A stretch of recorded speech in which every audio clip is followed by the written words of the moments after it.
Vamos abrir a Bíblia em 1 Coríntios, capítulo 10, versículo 12. A palavra de Deus diz assim: aquele, pois, que pensa estar em pé, veja que não caia. Um versículo bom de memorizar, 1 Coríntios 10, 12. Aquele, pois, que pensa estar em pé, veja que não caia. Amém? Feche os olhos, eu vou orar com você. Senhor meu Deus e meu Pai, em nome de Jesus, eu quero te agradecer por tudo que o Senhor fez essa semana. Foi cansativo, foi de certa forma desgastante fisicamente, mas Senhor, eu estou feliz, porque pela primeira vez nós vimos um seminário com resultados tão concretos, e eu sei, meu Deus, que o Senhor vai promover grandes libertações. Eu sei que pessoas daqui 1 ano, 2 anos estarão colhendo frutos magníficos por ter conhecido a verdade.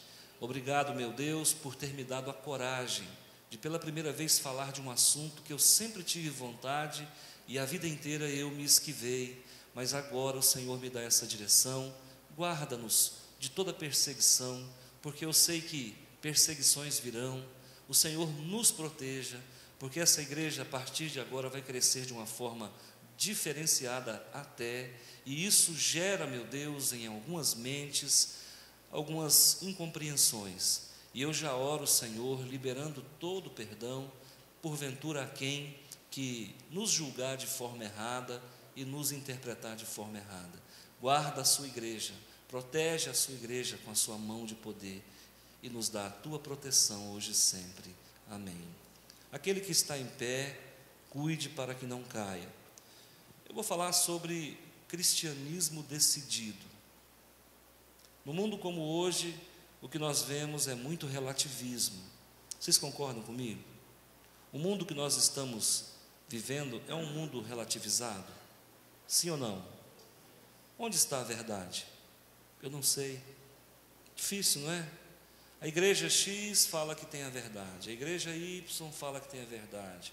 Agora tem aparecido alguns movimentos na internet aí, religiões novas que a gente até não conhecia, que muitos chamam de testemunhas de Yeshua, e esse pessoal tem feito um barulho danado, com todo respeito a eles. Sei que eles são pessoas que têm procurado dar o seu melhor, mas tentando questionar e relativizar muitas questões que foram construídas, e eles, para ganhar notoriedade na mídia, eles têm desconstruído algumas coisas que nem eles mesmos têm tanta segurança do que falam. Então, nós precisamos de cristãos decididos. Então, eu preciso falar de um cristianismo decidido. A verdade, nós sabemos que a verdade absoluta é Jesus. Nós não somos portadores dessa verdade absoluta. A Bíblia nunca se prestou a dizer que toda a verdade do mundo está aqui, mas tudo que está aqui é a verdade. Nós é que não entendemos, nós é que às vezes não temos visão, iluminação do Espírito, a ponto de decodificarmos tudo que está aqui da forma correta. Nós lemos um texto e se Deus não iluminar nossa mente, nós não vamos entender. Por isso que eu digo, olha, deve ler a Bíblia todo dia. Precisa pedir da parte de Deus a iluminação do Espírito Santo, para que nós entendamos o que está escrito aqui. Então, eu te oriento, igreja, a partir de hoje, busque de Deus uma determinação na sua fé. Estabeleça um comportamento de convicção. Tenha a Bíblia como única regra de fé e prática para a sua conduta diária com Jesus. Não durma sem Jesus, não acorde sem Ele, não faça concessões descabidas com o presente século, com a atualidade, por conta de alguns prestígios. Permanece com Jesus. Você não precisa ser intolerante. Às vezes nós vemos muita intolerância. Você não precisa ser intolerante para ser fiel a Deus. Se alguma coisa não te convém, também você não precisa jogar pedra. Não pegue às vezes, um modelo de fé que não é o seu, não jogue tudo fora. Às vezes a gente tem que tirar alguns pontos positivos de algumas condutas de fé que divergem da nossa confissão. Mas o que é certo é, dentro do nosso quadrado, nós temos que ser decididos. Eu não posso, irmãos, fazer uso de meias verdades. Eu não posso ser uma pessoa que tem ânimo doble. De uma forma alguma eu devo me comportar de forma a deixar dúvida na minha fé. Uma pessoa que sempre me chamou muita atenção era o Ayrton Senna. O Ayrton Senna vivia no meio das pessoas mais ricas do mundo, dos principados da Europa, enfim. Mas o Ayrton Senna sempre andava com a sua Bíblia e nunca negou o seu Deus. Me lembro de uma corrida em que ele sagrou-se vencedor, e foi uma disputa muito grande com Alan Prost, e ele, quando terminou a corrida, eu acho que nem ele mesmo acreditava que ele tinha conseguido desbaratar o Alan Prost, que era na época o francês que concorria com ele na McLaren. E quando terminou, o povo aplaudindo e as bandeiras brasileiras tremulando, e ele assim totalmente exausto, porque aquela corrida durou 2 horas, e aí ele só fazia assim, ó, toda honra e toda glória para ele. Nós temos que ser decididos na nossa fé. No tempo de Jesus, as pessoas se cumprimentavam não como hoje. Hoje eu passo pela irmã Maxuela, eu falo assim: bom dia, Maxuela. Ela fala bom dia. Ou então eu digo para ela paz do Senhor, ou graça e paz, ou paz de Cristo, ou apenas paz e graça, enfim. E ela da mesma forma às vezes responde desse jeito. No tempo de Jesus, não era assim. Quem dominava o mundo daquela época eram os romanos. E a comunicação o bom dia deles era diferente. Eles chegavam para você e falavam, Ave César, ou seja, salve César.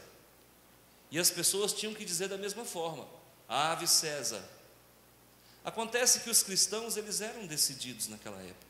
E quando um romano chegava e dizia, Ave César, o cristão dizia, Ave Cristo. E aí começaram os problemas. Porque começaram a desconstruir, os cristãos começaram a desconstruir a divinização de César. César, na ótica cristã, não era Deus. Porque o que Otávio Augusto conseguiu por ocasião do seu mandato a partir da morte do seu tio Júlio César? Ele conseguiu trazer sobre si a prerrogativa de Deus. Então ele é chamado Otávio Augusto César, ou seja, Otávio, o divino, o Deus, o César. Então ele recebeu uma alcunha de Deus, de divino, e era reverenciado a partir de Otaviano, a partir de Otávio, os imperadores romanos passaram a ser reverenciados como divindade. Era como se alguém chegasse para você e dissesse, César é Deus. Você dizia, não, Jesus é Deus. E aí os cristãos começaram a ser perseguidos. E essa perseguição, ela se sacramentou, por assim dizer, a partir do governo de Nero, Caio César Nero.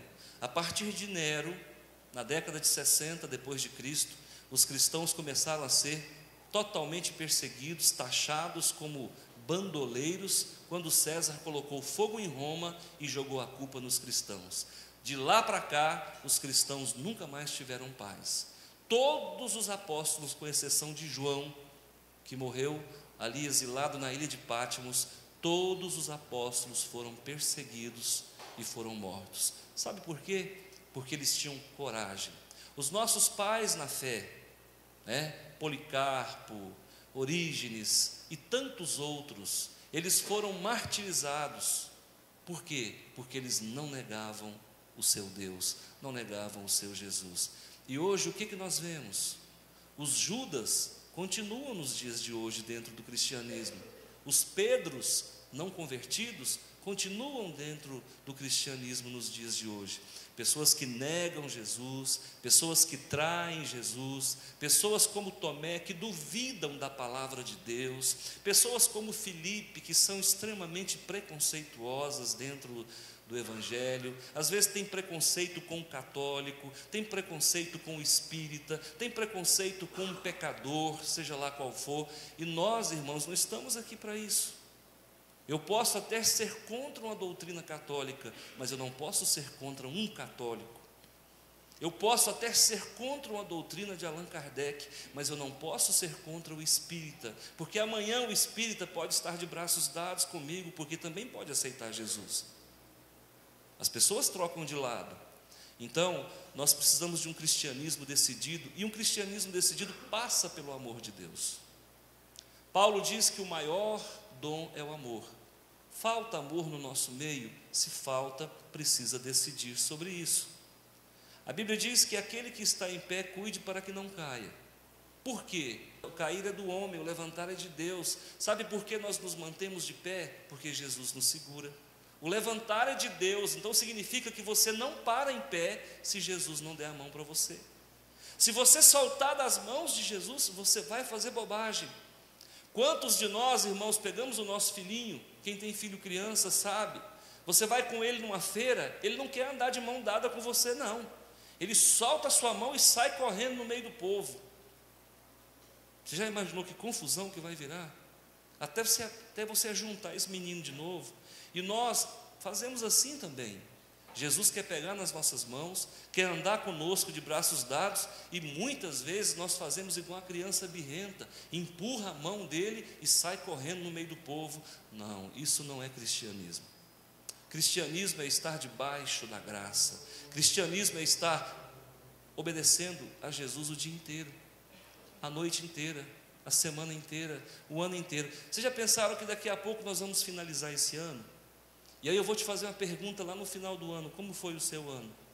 Foi diferente de 2013? E como é que vai ser o 2015? Se você não teve um 2014 bom, você vai repetir de novo a mesma série? Você vai trocar de ano e fazer a mesma série? O que precisa melhorar? Está em tempo. Isso é cristianismo decidido. E eu quero dizer para você na palavra que a verdadeira fé nos possibilita tomar 3 decisões importantes. Se você pratica, exerce uma fé genuína, ela vai te permitir fazer 3 decisões importantes. Primeiro, rejeitar o presente século. Em Romanos 12:2 diz o quê? Não vos conformeis com o presente século, mas transformai-vos pela renovação da vossa mente, porque esse é o vosso culto racional. Rejeite o presente século. O presente século o presente século é o século do conhecimento, é o século da ostentação, é o século da aparência. Muitas pessoas vivem de aparência, tem casamento de aparência, tem religiosidade de aparência, tem status financeiro que é pura aparência. Eu não posso me conformar com isso, irmãos, não posso aceitar isso. Porque se eu estou casado com a minha esposa por aparência, eu não dou conta de conviver com isso, eu vou ter que largar dela.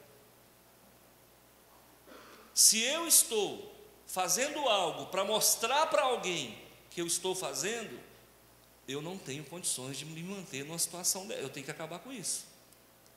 Eu tenho que ser autêntico, eu tenho que ser verdadeiro. Então, nós precisamos dizer não para as coisas dos dias de hoje.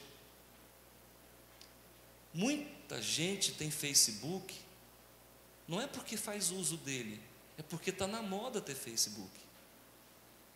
De vez em quando alguém me procura e fala assim: agora eu também já tenho um Facebook. E daí, irmão, o que muda? Então, nós não temos que fazer o que o mundo faz. Por favor, irmãos, seja original. Não existe 2 você, só tem um. Seja verdadeiro. Não faça o que as pessoas fazem só para você ser aceito. Não se liquefaça para que as pessoas te enxerguem. Não anule o teu caráter e a tua personalidade para que um grupo X, Y ou Z te tenha por boa reputação. Olha, quando a gente entende que nós não temos que falar para receber palmas, nós não temos que emitir um conceito para ser valorizado, negativo. Então, eu digo para você, vamos dizer não. Por que você vai fazer um curso superior?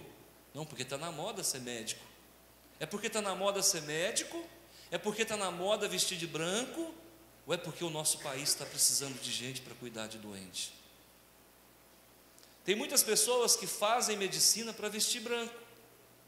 E eu tenho a notícia ruim para essas pessoas. Quanto mais branco você veste, mais você se suja com facilidade.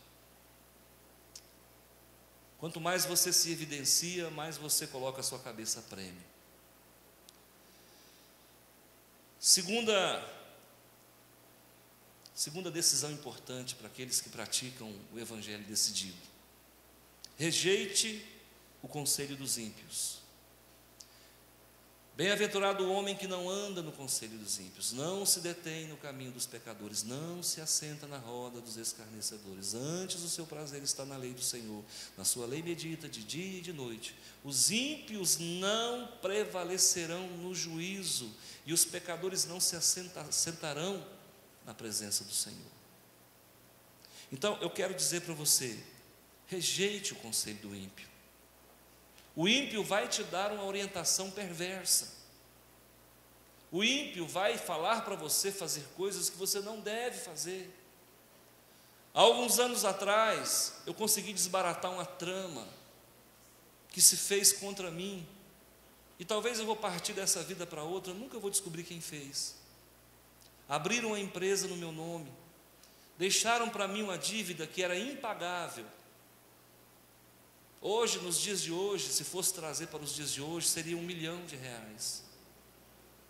E eu, bem tranquilo, certo dia, descobri que eu tinha essa dívida aqui no estado de Goiás, com o nome na Receita Federal, no CADIM, com o nome negativado no estado, na União.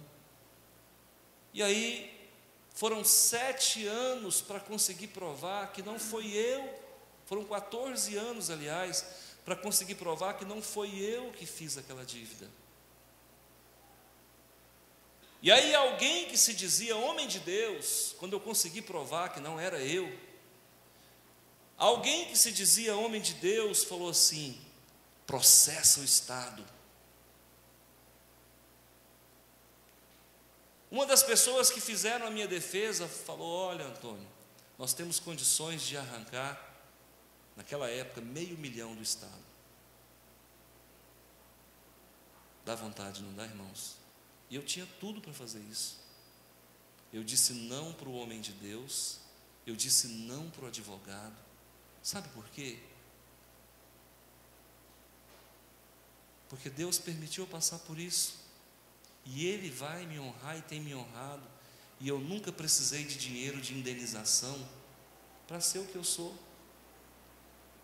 Eu respeito pessoas que levam o patrão na justiça, mas eu com 51 nunca levei ninguém.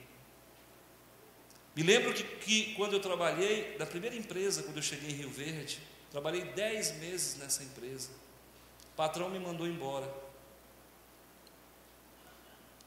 Alguém chega para mim e fala assim: leva ele na justiça. Eu disse: não levo não, porque quando eu precisei de alguém para abrir a porta, foi ele que abriu. Hoje ele é meu amigo, e ele consegue ser meu amigo mesmo sendo testemunha de Jeová. Nós somos muito diferentes, mas eu chego na empresa dele, que hoje é uma grande empresa, a gente senta, conversa e ri.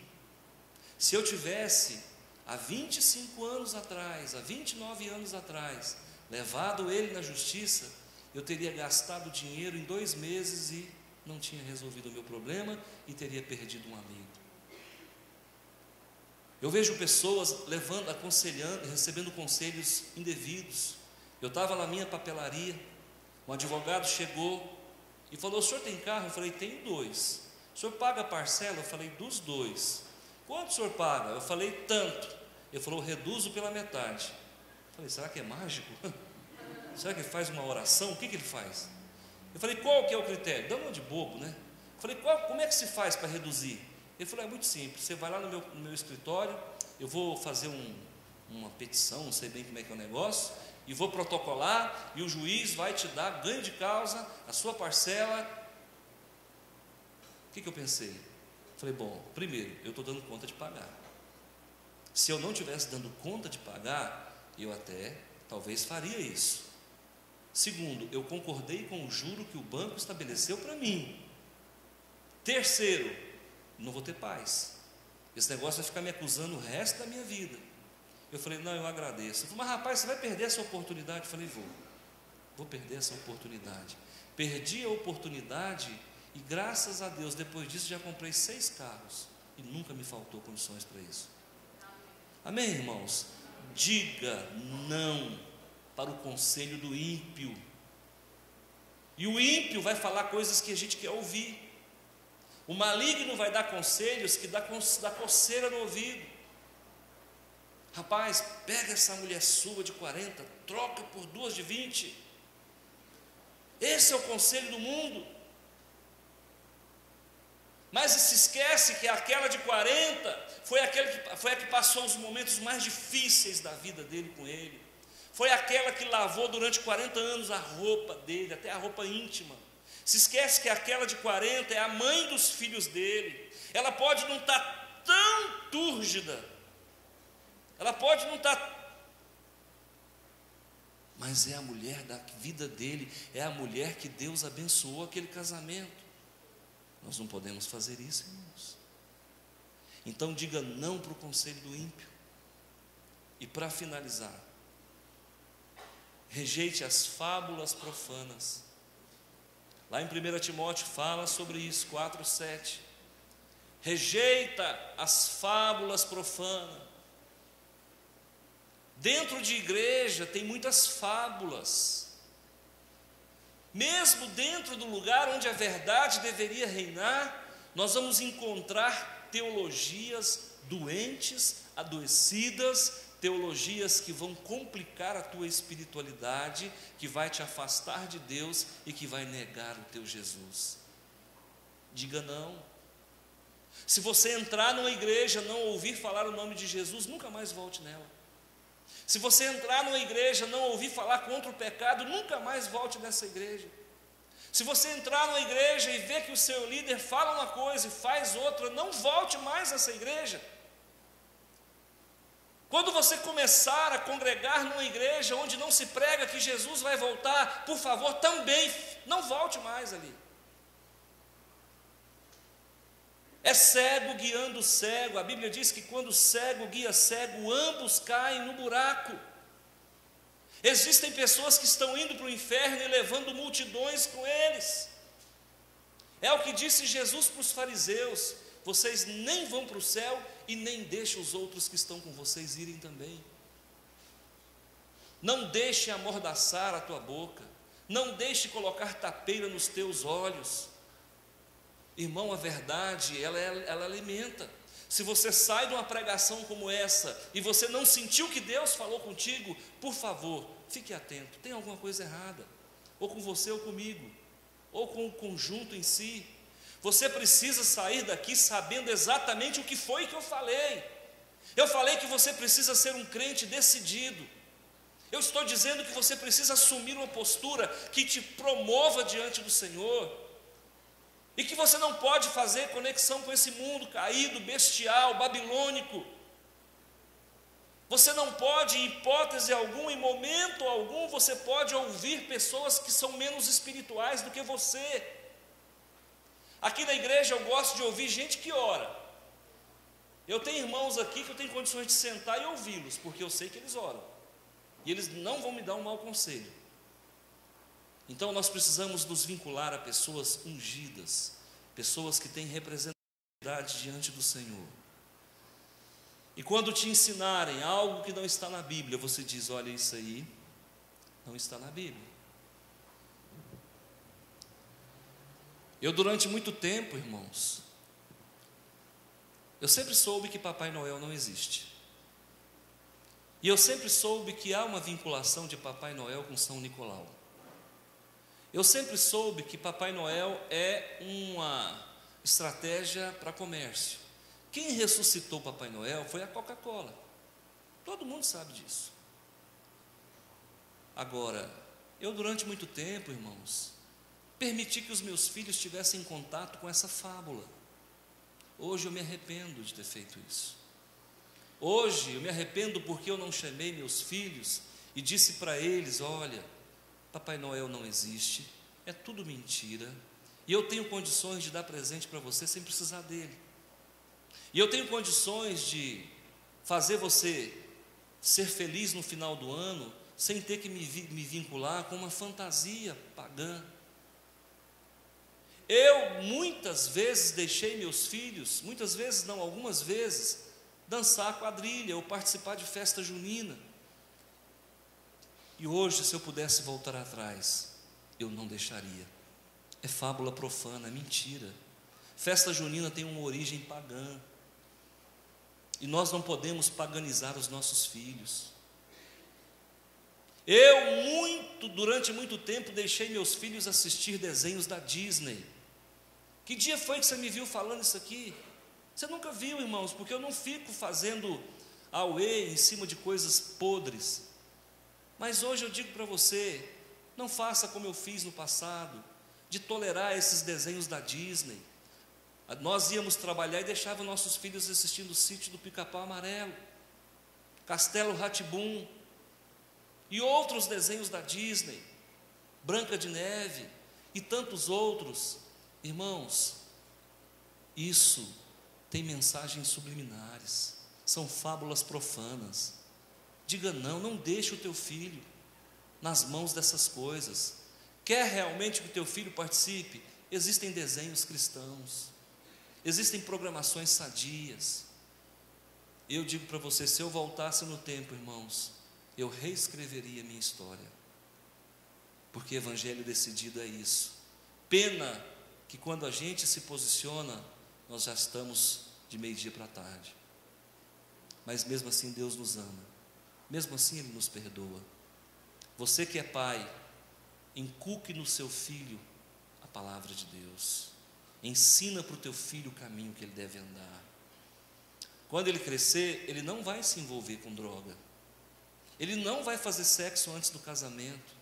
Quando ele casar, ele não vai trair a esposa. Sabe por quê? Porque ele foi bem orientado. Ele nunca viu o pai fazer, ele nunca viu a mãe fazer. Então ele tem, como diz numa linguagem biológica, ele tem pedigree, ele tem família, ele tem história. Então, sobre nós repousa uma responsabilidade muito grande. Por favor, em nome de Jesus, sabe, decida-se por Jesus em todos os níveis da sua vida. Nós vamos ter que responder tudinho para Deus. Nós vamos dar conta até de um suspiro que nós demos, uma palavra que nós proferimos. Eu desejo de verdade que você assuma a sua condição de crente. Ave César, negativo. Ave Cristo. Salve Jesus. César é Deus, não é Deus. Deus é Jesus. Você vai morrer por isso. Eu vou te jogar na fornalha de fogo ardente. O Senhor é que sabe, ó Rei. Se Deus quiser nos libertar, Ele vai nos libertar. Se Ele não quiser, estaremos mortos. Deus vai honrar você. Amém? Feche os seus olhos, deixa eu orar contigo. Obrigado, meu Deus, palavra de poder, palavras de vida eterna. Essas palavras mudam a minha vida e mudam a vida de quem ouve. Se há em mim ânimo dobre, hoje eu quero que isso seja desfeito. Se houver na vida de qualquer irmão aqui presente comportamento duvidoso, práticas tateantes, duplicidade de fé, fraqueza moral, desvirtuamento de conduta, eu peço ao Senhor, tem misericórdia, Senhor. Cura os teus filhos, cura as tuas filhas. Nós queremos ser, todos os dias, estar prontos para servi-lo com integridade e louvor. Abençoa as mães que aqui estão, os pais que aqui estão, meu Senhor, que não duvidem de uma palavra como essa, para não incorrer no risco de pecar contra Ti. Longe de mim, Senhor, pecar contra Ti. Guardei no coração a Tua palavra para não pecar contra Ti. Lâmpada para os meus pés é a Tua palavra, luz para os meus caminhos. Santifica-me na verdade, a Tua palavra é a verdade. Oh meu Deus, a Tua palavra é como espada de dois gumes. Oh meu Senhor, Tu és poderoso. Nós vamos nos deleitar nessa noite em tudo isso que foi falado. Vamos voltar para casa, deitar e dormir. E pela manhã, Senhor, teremos uma postura renovada com os filhos, com os pais, com os irmãos e principalmente com o Redentor Jesus, o nosso Senhor. Que a graça do Senhor Jesus e o amor de Deus e a comunhão do Santo Espírito esteja sobre a sua vida, hoje e sempre. Vai na paz do Senhor. Silent night, holy night. Silent